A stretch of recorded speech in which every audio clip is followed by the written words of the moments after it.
I mean, I mean, I think all year long we do have, all worthwhile games all year long, but it's just like quarter two and quarter one, it just feels like, like we got like two or maybe three good games to look forward to, and then like after that, you're hyping up games that you would not hype up in quarter three. yeah. Like last year, the big thing was like Star Wars Force Unleashed. Like, would we really hype that up in quarter, three of last Well, year? there was more to the hype of that than just the game alone. I mean, this is something for the Star Wars fans to go jack themselves off about some more. Yeah, I think what's So, happening with like the Star Trek movie right now. yeah. hmm But, I Uh, mean, yeah, I didn't think The Force Unleashed was that bad of a game. I enjoyed it.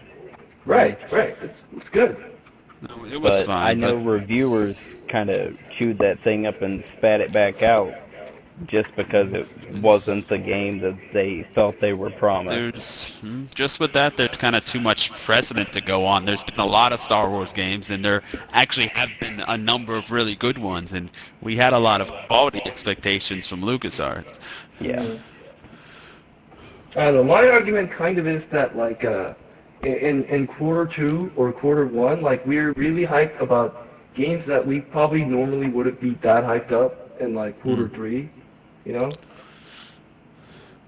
I don't know. What do you guys think? You guys not agree Yeah, with that? it's certainly true. If you had these, we can, or what is it like? At this time of year, we're just kind of looking for something new. So if that same game that like we love, maybe as a March release, and then it's released in October, and it could be that kind of game that just gets kind of lost in the season. hmm Yeah. So right, I mean, I certainly see that, but it's hard to think of, where we draw this line of like, well, how much does the time of year really matter? Because certainly the publishers think it matters quite a bit. Well, for me, as I've told you guys, this is probably my favorite time of the year because I feel like I have time to go back and play some of my older games and just get some more enjoyment out of them. And then I'm all ready for this, the last two quarters of the season to get all my new games in. Good point. Well, that's good. As long as you don't get caught up in like the big multiplayer game of the moment, there's always a lot more to check out. Well, yeah. This is also a great time of the year for people who do want to get into your multiplayer game that you bought last year. Like, say you just recently got Killzone 2. That game could easily last you until, the next big thing comes out later on in the year. So That's kind of the point, yeah. yeah. Yeah, So that makes a lot of sense. I don't know, I'm That's kind what they're of, hoping. I'm personally they're kind of hoping, mixed. hopefully. Because, like, it's my favorite time because, like, I have time to play games. In fall, I got, like, finals and tests and, like, work to worry about. But in, like, summer and spring, like, it's more laid back. But then, like, because that huge games don't come out that much, it's kind of a bad and good thing for me, I guess. Well, But we'll end that question there. And then I guess the one last question I want to ask before the end of this is, so do you think this fall strategy works for the publishers? well, Do you think do you think they make more money with just releasing everything in quarter three than doing other stuff? they do catch a lot of more of the holiday season, so I think they probably do. Seeing as how many holidays we have close to the third and the fourth quarter of the year. It is They all probably- about the holidays, yeah. It's the gift giving season. People go and they buy the consoles now, and they see like the newest releases are going to be there on the shelf right next to it. So you're thinking, oh, well, that's what I should pick up with it. Yeah. So I guess holidays is a there's good a time. strategy to it. So I guess holidays is a good time for people to get into the consoles that they don't have, right? Yeah. Like to sell Right. systems, to sell new games with the system that they just bought. So I guess that's what they're pretty much going for.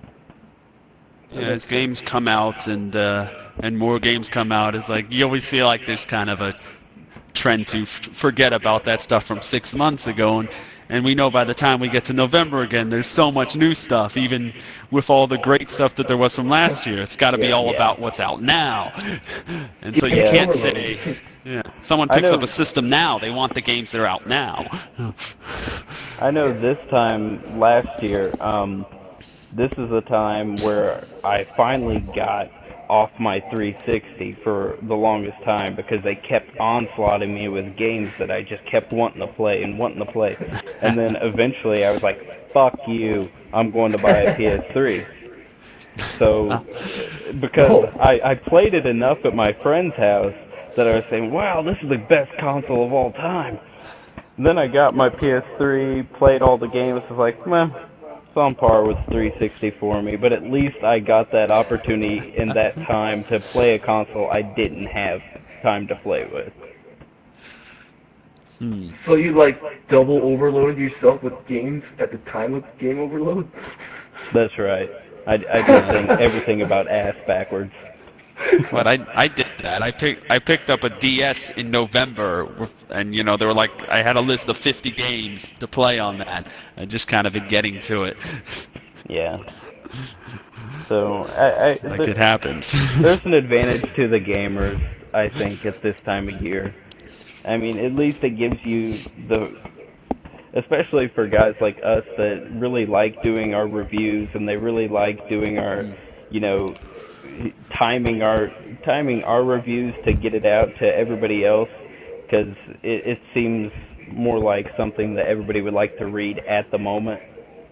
I don't know if that's how you guys look at it, but I know whenever a new game comes out, I kind of like to play it and get my review out for it and all that. Yeah, I would want to do that, but I'm usually just a late adopter to games. I've been playing 2007 and 2005 games last year, so and then I've been reviewing those instead of pretty much the new releases. I do want to, but sometimes I just don't have the money, or I adopt late, I guess, so I don't really. Yeah. How about you? I thought up how we'd have to have a counter topic to this next time, and that maybe it's a good thing for all the games to be released in one time of the year, and it's it's the end of the previous year. You can spend the entirety of the next year trying to go back and play them all. Yeah. Just kind of space it out for yourself. Yeah. Well, how about we end it on that note, and we can come back to the topic. That's what I was thinking. Next time. Yeah. So this has been an interesting topic, and it's. Oh crap! I forgot to introduce our names. This has been a you stay classy, San Diego. Yeah. Right. We're gonna have a sign off. That's the way the cookie crumbles. Yeah. Peace, y'all. Okay, maybe not that, but yeah, we'll get something. Yeah. So I guess we'll see you guys later next time on Artificial Idiocy. Peace.